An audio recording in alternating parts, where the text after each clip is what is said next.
texture sealants, like the one that I put over here, also called popcorn sealants. It looks more like a cottage cheese type of sealant anyway.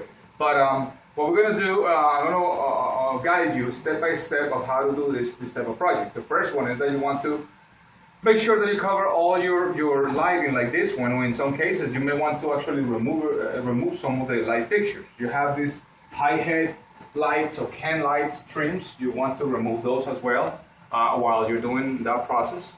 The next thing that you got to do, and I'll show you in a moment, is that you want to cover all the walls. You want to cover all the walls with plastic using some painting tape or masking tape to avoid water from splashing against the stuff. And if you have furniture, that in this case I moved from this room, you want to actually cover all try to take it away from the edges of the room and put it right in the middle of the room. In this case, like I said again, I did already remove the furniture to another place. The next thing that you gotta do is make sure that you put some nice covers on the floor.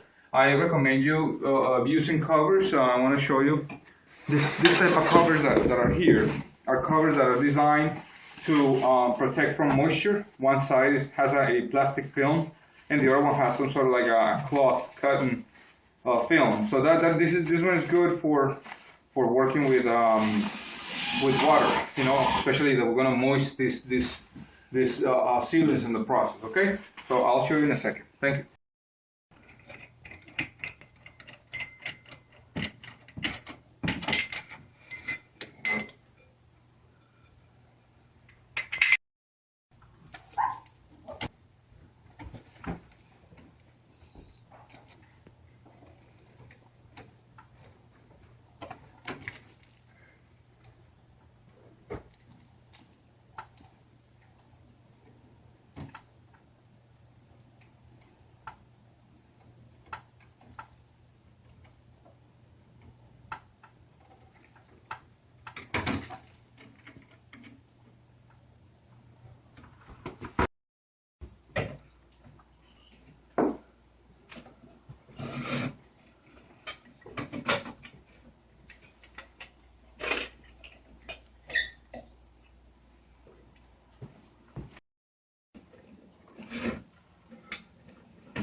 All the light fixtures and whatever obstacles you have around, we already took the final trim of the light fixture or fan over there, the high head lights, and you proceed to cover all the walls. So you start covering all the walls with some good liner, painting liner, and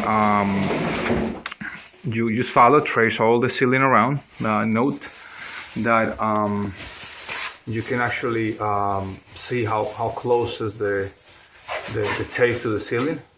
Use a decently wide tape or painter's tape so you can actually have good adhesion to the walls.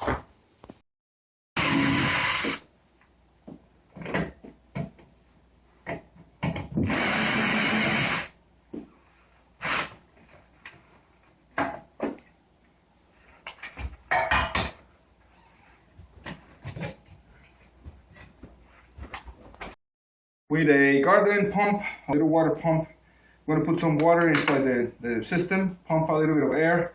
And what you're going to do is you're going to start moisturizing all the ceilings. Okay, that's what you're going to do. Back and forth, start moisturizing all your ceilings at least twice. Once it's nice and moist, you know, you can actually tell that it's getting a little bit wet. But once it's wet, you're going to use this type of scraper. The scraper, maybe you can buy it online or whatever. It's called texture removal scraper.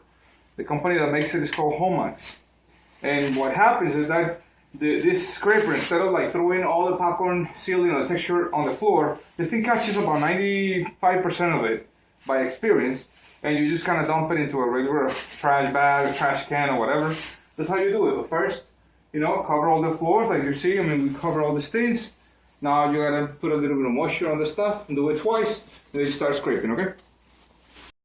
Once you have all your seals nice and wet again, sometimes the ceilings have maybe a little coat of paint The first time that you probably scrape them, you're gonna get that paint off, but you may need spray a little bit more water and try to do it twice. Also carry a small spatula so you can actually correct, especially the corners where you have the corners.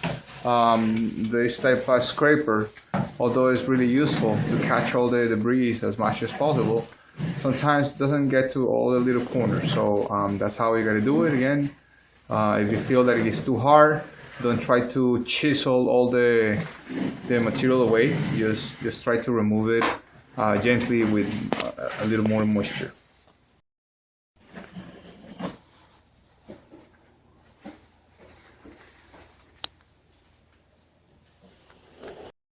In some of the occasions, you will find that the paper tape or whatever tape start kind of getting loose.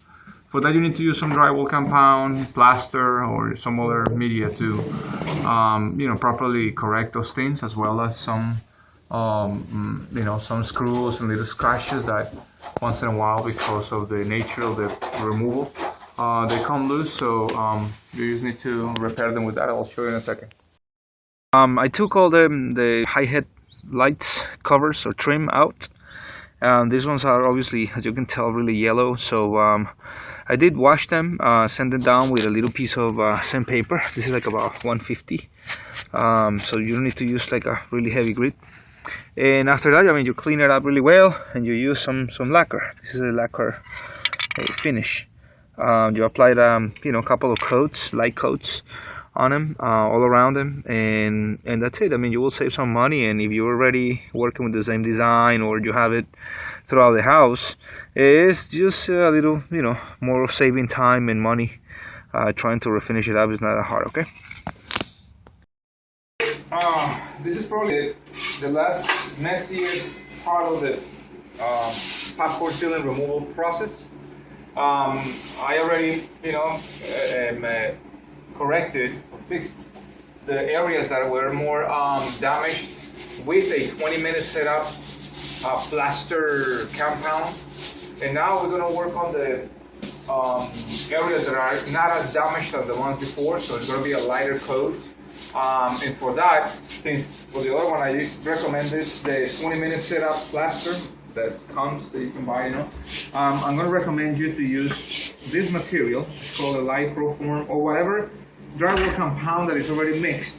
Now, always add a little bit of water and mix it up really well. If you have a little drill, it will be fine, but if not, you want to mix it up a little bit of water, and then you apply it with, some nice drywall knives.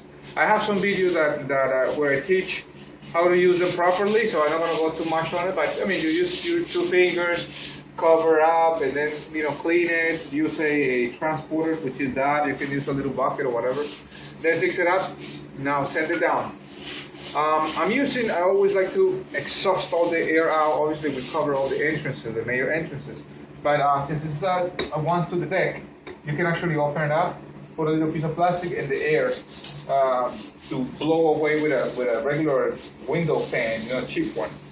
So you can actually take, when you're sanding down a little bit, it will go away. Sometimes I use wet sponges, but the problem with them is that they don't give you the finish that you want. Sometimes, they get just kind of caught up over there. So if you want to use it, it's fine. Just make sure that you follow that recommendation. Since you're going to put a little light coat of the plaster or the compound, you may take it away too easy. So it's better with a light sponge or light, probably like high grade, like 150, 120 or more grade of sandpaper to take it away. Okay. So after that again, if you see some of the colorations, colorations over here that are like yellowish colors, I recommend you to always use some really good stain killer primer. I'm going to use it over here.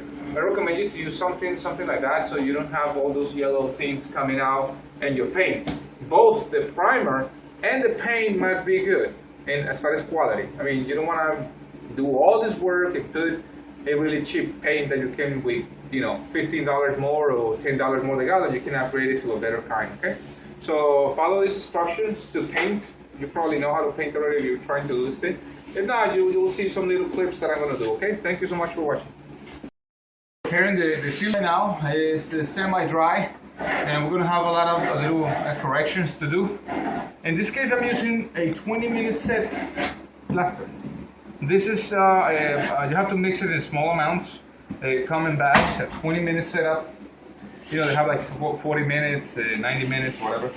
But we had a big problem over here. I took the old paper tape and replaced it for a regular fiberglass mesh tape, and I'm applying this a few coats. Now the cool thing about it is that when you mix it in small amounts and you apply it in small amounts, you can actually, I would say, like sculpt this material any way you want, because I mean, it gets so dry so quick that you can, you know, play with the surface until you get the you know, a nice and smooth finish like you're seeing. I mean, it was a mess a moment ago, and this allows you to kind of speed up a little bit the process. Now for the other one, I'm going to use regular drywall compound that comes mixed in buckets.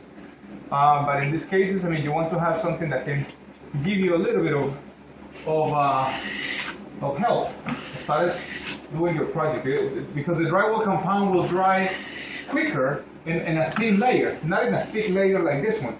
So I'm combining the two materials for two different purposes and in different places. And that's a suggestion that I give you if you're a contractor or you want to do this through your house. I mean, you want to finish fast, you know?